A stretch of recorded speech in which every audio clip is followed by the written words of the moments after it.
5 ವರ್ಷದ ಬಾಲಕಿ ಹತ್ಯಾಚಾರಿ ಹಂತಕನ ಮೃತದೇಹ ಅನಾಥವಾಗಿದೆ.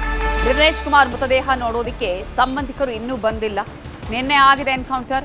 2 ದಿನದಲ್ಲಿ ಯಾರೂ ಬರದಿದ್ರೆ ಪಾಲಿಕೆಯಿಂದನೇ ಹಂತಕನ ಅಂತ್ಯಕ್ರಿಯೆಯನ್ನ ನಡೆಸಲಾಗುತ್ತೆ. ಕುಟುಂಬಸ್ಥರು ಬಾರದೇ ಇದ್ರೆ ಪಾಲಿಕೆಗೆ ಹೆಣವನ್ನ ಹಸ್ತಾಂತರ ಮಾಡಲಾಗತ್ತೆ. ಈಗಾಗಲೇ ನಿನ್ನೆ ಈ ಘಟನೆ ನಡೆದಿದೆ. ನಿನ್ನೆ ಆತನ ಸಾವಾಗಿದೆ. ಇಂತಹ ಸಂದರ್ಭದಲ್ಲಿ ಆತನ ಕುಟುಂಬಸ್ಥರು ಯಾರು, ಆತನ ಕುಟುಂಬಸ್ಥರು ಇನ್ನೂ ಕೂಡ ಯಾರು ಅನ್ನೋದು ಗೊತ್ತಾಗಿಲ್ಲ. ಆತನ ಬಗ್ಗೆ ಆತನ ಕುಟುಂಬಸ್ಥರಿಗೆ ಇದರ ಬಗ್ಗೆ ಮಾಹಿತಿ ಸಿಕ್ಕಿದೆಯಾ ಇಲ್ವಾ ಅನ್ನೋದ್ರ ಬಗ್ಗೆ ಕೂಡ ಈಗಾಗಲೇ ಪೊಲೀಸರು ಮಾಹಿತಿ ಕೊಡಬೇಕಾಗಿದೆ. ಅಷ್ಟು ಮಾತ್ರ ಅಲ್ಲ, ಇನ್ನೂ ಕೂಡ ಅವರ ಕುಟುಂಬಸ್ಥರು ಯಾರೂ ಬಂದಿಲ್ಲ. ಈಗ ಹುಬ್ಬಳ್ಳಿ ಧಾರವಾಡ ಮಹಾನಗರ ಪಾಲಿಕೆಗೆ ಮೃತದೇಹ ಹಸ್ತಾಂತರ ಮಾಡಲಾಗಿದ್ದು ಸದ್ಯ ಜಿಲ್ಲಾ ನ್ಯಾಯಾಧೀಶರ ಸಮ್ಮುಖದಲ್ಲಿ ಹಂತಕನ ಮರಣೋತ್ತರ ಪರೀಕ್ಷೆಯನ್ನ ನಡೆಸಲಾಗ್ತಾ ಇದೆ.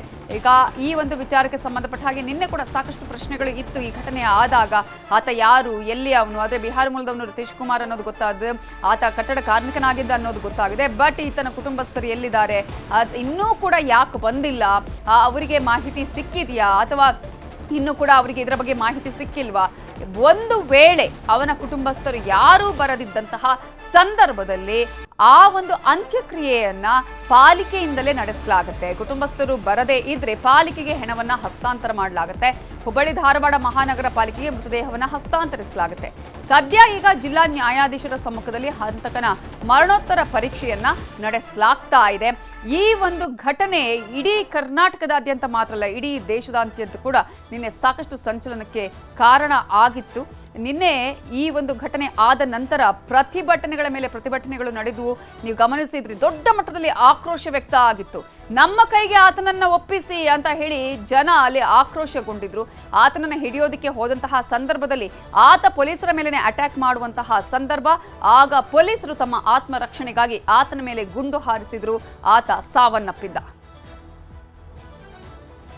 ಇದೇ ವಿಚಾರಕ್ಕೆ ಸಂಬಂಧಪಟ್ಟ ಹಾಗೆ ಇನ್ನಷ್ಟು ಡೀಟೇಲ್ಸ್ ಅನ್ನ ಕೊಡೋದಕ್ಕೆ ನಮ್ಮ ರಿಪೋರ್ಟರ್ ಶಿವರಾಮ್ ಅಸುಂಡಿ ನೇರ ಸಂಪರ್ಕದಲ್ಲಿ ಜಾಯ್ನ್ ಆಗಿದ್ದಾರೆ. ಶಿವರಾಮ್ ಅಸುಂಡಿ, ಈಗಾಗಲೇ ಮರಣೋತ್ತರ ಪರೀಕ್ಷೆ ನಡೀತಾ ಇದೆಯಾ?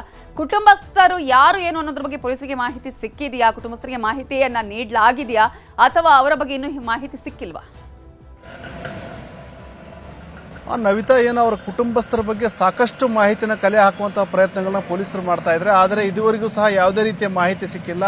ನಿನ್ನೆ ಏನು ಅವನು ಆರೋಪಿ ಸಿಕ್ಕಂತ ಸಂದರ್ಭದಲ್ಲಿ ಅವನ ಹೆಸರು ಮತ್ತು ಪಾಟ್ನಾ, ಬಿಹಾರದ ಪಾಟ್ನಾ ನನ್ನ ಊರು ಅನ್ನೋದು ಹೇಳಿದ್ದು ಬಿಟ್ಟರೆ ಬೇರೇನೂ ಮಾಹಿತಿಗಳನ್ನ ಹಂಚಿಕೊಂಡಿಲ್ಲ. ಹಾಗಾಗಿ ಮತ್ತು ಏನು ಹೆಚ್ಚಿನ ಮಾಹಿತಿ ಅಂದರೆ ಅವನ ಹತ್ರ ಅವನಿಗೆ ಸಂಬಂಧಪಟ್ಟಾಗ ಏನಾದರೂ ದಾಖಲೆಗಳು ಸಿಗುತ್ತೆ, ಆಧಾರ್ ಕಾರ್ಡ್ ಇತ್ಯಾದಿ ಅಂತೇಳಿ ಪರಿಶೀಲನೆಗಾಗಿನೇ ಅವನ್ನೇನು ಈಗೇನು ಎನ್ಕೌಂಟರ್ ಆಗಿದೆ ಆ ಸ್ಥಳಕ್ಕೆ ಕರೆದೊಯ್ಯಲಾಗಿತ್ತು. ಆದರೆ ಅಲ್ಲಿ ಏನಂದ್ರೆ ಕಲ್ಲು ತೂರಾಟ ಮಾಡಿ ಏನು ಎಸ್ಕೇಪ್ ಆಗಲಿಕ್ಕೆ ಯತ್ನಿಸಿದಂಥ ಸಂದರ್ಭದಲ್ಲಿ ಅವನ ಮೇಲೆ ಎನ್ಕೌಂಟರ್ ಮಾಡಲಾಗಿದೆ. ಈಗೇನು ಅವನು ಸಾವನ್ನಪ್ಪಿದ್ದಾನೆ ಮತ್ತು ಅವನು ಸಂಬಂಧಪಟ್ಟಂಗೆ ಈಗ ಇದುವರೆಗೂ ಸಹ ಯಾರೂ ಸಹ ಬಂದು ಅವನು ಈ ಥರ ನಮ್ಮವನು ಅನ್ನೋ ಮಾಹಿತಿನ ಹಂಚಿಕೊಂಡಿಲ್ಲ. ಮತ್ತು ಯಾರೂ ಸಹ ಬಿಹಾರ ಮೂಲದವರು ಬೇರೆ ಬೇರೆ ಕಾರ್ಮಿಕರು ಇಲ್ಲಿದ್ದರೂ ಸಹ ಅವರು ಯಾರೂ ಸಹ ಏನು ಕಿಮ್ಸ್ಗೆ ಬರಲಿಕ್ಕೆ ಹೋಗುವಂಥ ಪ್ರಯತ್ನ ಮಾಡಿಲ್ಲ. ಮತ್ತು ಇಲ್ಲಿ ಈಗ ಏನು ಮರಣೋತ್ತರ ಪರೀಕ್ಷೆ ಅಂದ್ರೆ ಈಗ ಜಡ್ಜ್ ಸಮ್ಮುಖದಲ್ಲಿ ಮರಣೋತ್ತರ ಪರೀಕ್ಷೆ ನಡೆಯೋದಿದೆ. ಈಗೇನು ಬಾಲಕಿಯ ಒಂದು ಮರಣೋತ್ತರ ಪರೀಕ್ಷೆ ತಹಶೀಲ್ದಾರ್ ಸಮ್ಮುಖದಲ್ಲಿ ಆಗಿತ್ತು. ಈಗಾಗಲೇ ಆ ಬಾಲಕಿಯ ಅಂತ್ಯಕ್ರಿಯೆ ಸಹ ನೆರವೇರಿದೆ.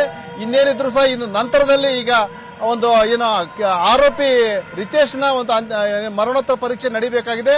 ಜಡ್ಜ್ ಬರಬೇಕಾಗಿರೋದ್ರಿಂದಾಗಿ ಅವರ ಸಮ್ಮುಖದಲ್ಲಿ ಆಗಬೇಕಾಗಿರೋದ್ರಿಂದಾಗಿ ಅವರ ಬರುವಿಕೆಗಾಗಿ ಕಾಯಲಾಗ್ತಾ ಇದೆ. ಅವ್ರು ಬಂದ ನಂತರ ಮರಣೋತ್ತರ ಪರೀಕ್ಷೆ ಮಾಡಲಾಗುತ್ತೆ. ಆದರೆ ಈಗ ಪೋಷಕರು ಏನಾದರೂ ಅವ್ರ ಸಂಬಂಧಿಕರು ಏನಾದರೂ ಬಂದಿದ್ರೆ ಆ ಬಾಡಿನ ಅವ್ರಿಗೆ ಹಸ್ತಾಂತರ ಮಾಡುವಂತ ಪ್ರಕ್ರಿಯೆ ನಡೀತಾ ಇತ್ತು. ಆದರೆ ಇದುವರೆಗೂ ಸಹ ಯಾರೂ ಸಹ ಬಂದಿಲ್ಲ. ಹಾಗಾಗಿ ಎಲ್ಲೋ ಒಂದು ಕಡೆ ಆ ಒಂದು ಹಂತಕನ ಶವ ಅನಾಥ ರೀತಿಯಲ್ಲೇ ಬಿದ್ದಿದೆ ಅಂತ ಹೇಳ್ಬೋದು ಶವಾಗಾರದಲ್ಲಿ. ಈಗೇನು ಅವನು ಒಂದ್ ವೇಳೆ ಅವ್ರ ಕಡೆ ಯಾರು ಬಂದಿಲ್ಲ ಅಂದ್ರೆ ಖಂಡಿತ ಅದು ಈಗ ಏನು ಎಷ್ಟು ದಿನ ವೇಟ್ ಮಾಡ್ತಾರೆ ಶಿವರಾಮ್ ಅಸುಂಡಿ ಅವರ ಕುಟುಂಬಸ್ಥರಿಗೋಸ್ಕರ? ಜೊತೆಗೆ ಹೇಗೆ ಯಾವ ರೀತಿಯಾಗಿ ಹುಡುಕುವಂತ ಕೆಲಸಗಳನ್ನ ಮಾಡ್ತಾ ಇದ್ದಾರೆ? ಎಲ್ಲೆಲ್ಲಿ ಡೀಟೇಲ್ಸ್ ಅಥವಾ ಇದರ ಬಗ್ಗೆ ಮಾಹಿತಿಯನ್ನ ಕೊಟ್ಟಿದ್ದಾರೆ? ಬಿಹಾರಕ್ಕೂ ಏನಾದ್ರು ಅಲ್ಲಿ ಈತ ಇದ್ದಂತಹ ಅಡ್ರೆಸ್ ಅನ್ನ ಹುಡುಕಿ ಏನಾದ್ರು ಕೊಡುವಂತಹ ಕೆಲಸಗಳು ಅಥವಾ ಆಧಾರ್ ಸಿಕ್ಕಿದ್ರೆ ಅದನ್ನ ಬಿಹಾರಕ್ಕೆ ಅಲ್ಲಿನ ಪೊಲೀಸ್ ಸ್ಟೇಷನ್ ಕಳಿಸುವಂತಹ ಕೆಲಸಗಳು ಈ ರೀತಿಯಾಗಿ ಏನಾದ್ರು ಆಗ್ತಾ ಇದೆಯಾ? ನವಿತಾ, ಈಗೇನು ಅವನು ಭಾವಚಿತ್ರನ ತೆಗೆದುಕೊಂಡು ಈಗಾಗಲೇ ಬಿಹಾರದ ಬೇರೆ ಬೇರೆ ಪೊಲೀಸ್ ಠಾಣೆಗಳಿಗೆ ರವಾನೆ ಮಾಡಲಾಗಿದೆ. ಜೊತೆಗೆ 2 ಪ್ರತ್ಯೇಕ ತಂಡಗಳನ್ನು ರಚನೆ ಮಾಡಲಾಗಿದೆ. ಈಗೇನು ಪ್ರತ್ಯೇಕ ತಂಡಗಳು ಸಹ ಬಿಹಾರಕ್ಕೆ ಹೊರಟಿದ್ದಾವೆ. ಅಲ್ಲಿನ ಪೊಲೀಸ್ ಠಾಣೆ ಏನು ಪಾಟ್ನಾದ ಬೇರೆ ಬೇರೆ ಠಾಣೆಗಳಿಗೆ ಮಾಹಿತಿ ಸಂಗ್ರಹಿಸುವಂತ ಕೆಲಸ ಸಹ ನಡೀತಾ ಇದೆ. ಈಗೇನು ಅಂದ್ರೆ ಈಗಾಗಲೇ ಯಾವಾಗ ನಿನ್ನೆ ಎನ್ಕೌಂಟರ್ ಅಂದ್ರೆ ಅವನ ಆರೋಪಿ ಸಿಕ್ಕಾಕೊಂಡ ತಕ್ಷಣನೇ ಅವನೇನು ಬಿಹಾರ ಪಾಟ್ನಾ ಅಂದ ಕೂಡಲೇ ಅವನ ಫೋಟೋನ ಬೇರೆ ಬೇರೆ ಪೊಲೀಸ್ ಠಾಣೆಗಳಿಗೆ ರವಾನೆ ಮಾಡಿದ್ದಾರೆ. ಜೊತೆಗೆ ಇಲ್ಲಿ ಕರ್ನಾಟಕದ ಬೇರೆ ಬೇರೆ ಠಾಣೆಗಳಿಗೂ ಸಹ ರವಾನೆ ಮಾಡಿದ್ದಾರೆ. ಯಾಕಂದ್ರೆ ಇಲ್ಲಿ ಈ ರೀತಿಯ ಕೃತ್ಯ ಎಸಗಿದ್ದಾನೆ, ಬೇರೆ ಕಡೆ ಏನಾದರೂ ಈ ರೀತಿಯ ಕೃತ್ಯಗಳನ್ನ ಎಸಗಿದ್ದಾನ ಏನೋ ಅನ್ನೋದ್ರ ಮಾಹಿತಿ ಸಹ ಸಂಗ್ರಹ ಮಾಡ್ತಾ ಇದ್ರೆ. ಈಗ ಅವರ ಪೋಷಕರ ಪತ್ತೆಗಾಗಿನೇ ಒಂದು ಪ್ರತ್ಯೇಕ ತಂಡ ಈಗ ಬಿಹಾರಕ್ಕೆ ತೆರಳಿದೆ. ನವಿತಾ. ಓಕೆ, ಥ್ಯಾಂಕ್ ಯು ಶಿವರಾಮಸುಂಡಿ ಡೀಟೇಲ್ಸ್ಗೆ.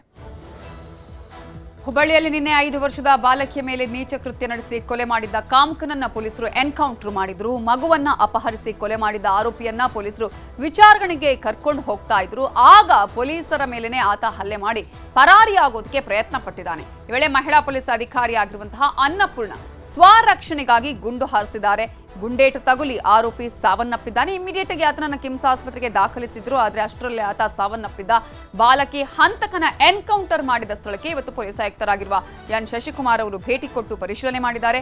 ಬಳಿಕ ಮಾತನಾಡಿದ ಅವರು, ಆರೋಪಿ ರಿತೇಶ್ ಪೊಲೀಸರಿಂದ ಎಸ್ಕೇಪ್ ಆಗೋದಕ್ಕೆ ಯತ್ನಿಸಿ ಕಲ್ಲಿನಿಂದ ದಾಳಿ ಮಾಡಿದ್ದ. ಈ ವೇಳೆ ಗಾಳಿಯಲ್ಲಿ ಗುಂಡು ಹಾರಿಸಿ ಆತನನ್ನ ಹಿಡಿಯೋದಕ್ಕೆ ಪ್ರಯತ್ನಿಸಲಾಯಿತು. ನಿಲ್ಲು, ಇದರ ಬಗ್ಗೆ ಈ ರೀತಿಯಾಗಿ ಮತ್ತೆ ಇಂತಹ ಒಂದು ತಪ್ಪು ಮಾಡಬೇಡ ಅಂತ ಹೇಳಿದ್ರು ಕೂಡ ದಾಳಿಯನ್ನ ಮುಂದುವರಿಸಿದಾಗ ಅನಿವಾರ್ಯವಾಗಿ ಎನ್ಕೌಂಟರ್ ಮಾಡಲಾಗಿದೆ ಅಂತ ಹೇಳಿದ್ದಾರೆ. 5 ವರ್ಷದ ಬಾಲಕಿಯ ಮೇಲೆ ಅತ್ಯಾಚಾರ ಎಸಗಿದಂತಹ ಆರೋಪಿಯ ಎನ್ಕೌಂಟರ್ ನಡೆದಂತಹ ಘಟನಾ ಸ್ಥಳ ಇದಾಗಿದೆ. ಇದೇನು ಹುಬ್ಬಳ್ಳಿಯ ಹೊರವಲಯದ ತಾರಿಹಾಳ್ ವ್ಯಾಪ್ತಿಯ ಒಂದು ರಾಯನಾಳ ರಸ್ತೆಯಲ್ಲಿರುವಂತಹ ಒಂದು ಪಾಳು ಒಂದು ಬಿದ್ದ ಪ್ರದೇಶ ಅಂತ ಹೇಳ್ಬೋದು. ಅವನು ಇಲ್ಲೇ ಒಂದೇನು ಇಲ್ಲಿ ವಾಸ ಮಾಡ್ತಾ ಇದ್ದೆ, ರಾತ್ರಿ ಹೊತ್ತು ಇಲ್ಲೇ ಮಲಗ್ತಾ ಇದ್ದೆ ಅನ್ನೋ ಒಂದು ಮಾಹಿತಿ ಕೊಟ್ಟ ಹಿನ್ನೆಲೆಯಲ್ಲಿ ಪೊಲೀಸರು ಅವನಿಗೆ ಇಲ್ಲಿ ಕರ್ಕೊಂಡ್ ಬರ್ತಾರೆ. ಇದೇ ವಾಹನದಲ್ಲಿ ಈಗೇನು ನಾವು ತೋರಿಸ್ತಾ ಇದ್ದ ದೃಶ್ಯಗಳಲ್ಲಿ ತೋರಿಸ್ತಾ ಇದ್ವಿ, ಇದೇ ಒಂದು ವಾಹನದಲ್ಲಿ ಅವನಿಗೆ ಕರೆದುಕೊಂಡು ಬರ್ತಾರೆ.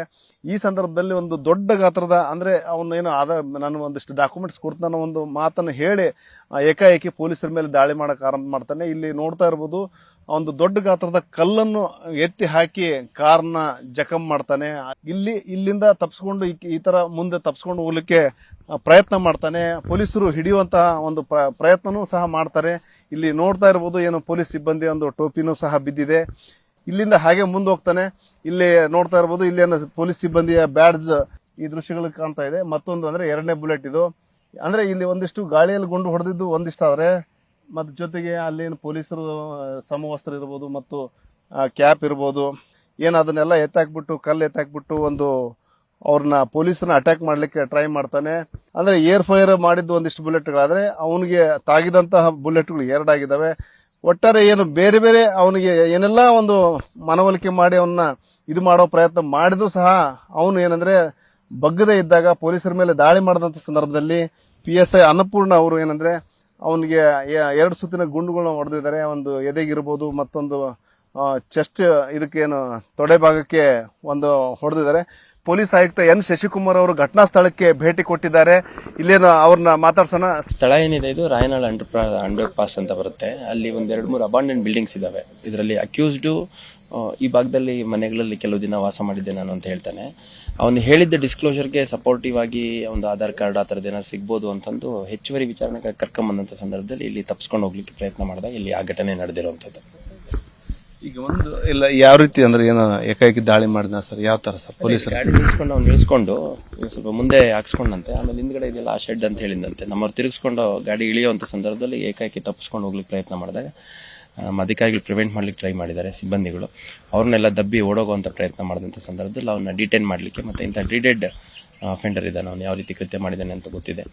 ಸೊ ಹಂಗಾಗಿ ಅವನ್ನ ವಶಕ್ಕೆ ತೊಗೊಳ್ಳೋವಂಥ ಸಂದರ್ಭದಲ್ಲಿ ಮತ್ತು ನಮ್ಮ ಸಿಬ್ಬಂದಿಗಳ ಮೇಲೆ ಅಧಿಕಾರಿಗಳ ಮೇಲೆ ಹೆಚ್ಚುವರಿ ಹಲ್ಲೆ ಆಗಬಾರ್ದು ಅನ್ನೋಂಥ ಸಂದರ್ಭದಲ್ಲಿ ಅವನ ಮೇಲೆ ರೌಂಡ್ಸ್ ಫೈರ್ ಮಾಡಲಾಗಿದೆ. ಆಮೇಲೆ ಇಲ್ಲಿ ಸುತ್ತಮುತ್ತ ಕೆಲವು ತಿಂಗಳುಗಳಿಂದ ಇದ್ದ ಅಂತ ಹೇಳ್ತಾರೆ. ಅವನ ಅಕ್ವೆಂಟೆನ್ಸಸ್ ಯಾರಾದರೂ ಇದ್ರ, ಅವ್ನು ಯಾರ್ದಾದ್ರೂ ನಂಬರಿಗೆ ಕಾಂಟ್ಯಾಕ್ಟ್ ಮಾಡಿದ್ನ, ಅಥವಾ ಆ ಕಡೆ ಬೇರೆ ಭಾಗದಲ್ಲಿ ಯಾರಾದರೂ ಅಕ್ಕಪಕ್ಕ ಜಿಲ್ಲೆಗಳಲ್ಲಿ ಅವನು ಹಿಂದೆ ಏನಾದರೂ ಇದ್ನ ಅನ್ನೋಂಥದ್ದು ಸಂಪೂರ್ಣವಾಗಿ ಪರಿಶೀಲನೆ ಮಾಡುವಂಥದ್ದು. ಮತ್ತು ನಮ್ಮ ಅಕ್ಕಪಕ್ಕ ಜಿಲ್ಲೆ ಮತ್ತು ಮಹಾರಾಷ್ಟ್ರ ಭಾಗದ ಕೆಲವು ಜಿಲ್ಲೆಗಳಲ್ಲಿ ಕೂಡ ಸಂಪರ್ಕ ಮಾಡಿ ಅವನ ಐಡೆಂಟಿಟಿಯನ್ನು ಎಸ್ಟಾಬ್ಲಿಷ್ ಮಾಡುವಂಥ ಪ್ರಯತ್ನ ಮಾಡ್ತಾ ಇದ್ದಾರೆ. ಇದು ಪೊಲೀಸ್ ಆಯುಕ್ತ ಎನ್ ಶಶಿಕುಮಾರ್ ಅವರ ಮಾತಾಗಿದೆ. ಒಟ್ಟಾರೆ ಏನು ಎಲ್ಲಾ ಆಂಗಲ್ಗಳಲ್ಲೂ ಸಹ ನಾವು ತನಿಖೆ ಮಾಡ್ತಾ ಇದ್ದೀವಿ. ಜೊತೆಗೆ ಏನು ಆರೋಪಿಯ ಒಂದು ಗುರುತು ಪತ್ತೆಗಾಗಿ ಬಿಹಾರಕ್ಕೆ ಒಂದು ಟೀಮ್ನ ಕಳಿಸ್ಕೊಟ್ಟಿದ್ವಿ ಅನ್ನೋ ಒಂದು ಮಾತನ್ನು ಹೇಳಿದ್ದಾರೆ. ಕ್ಯಾಮರಾಮನ್ ಅಶೋಕ್ ಜೊತೆ ಶಿವರಾಮಸ್ವಾಮಿ, ನ್ಯೂಸ್ 18 ಹುಬ್ಬಳ್ಳಿ.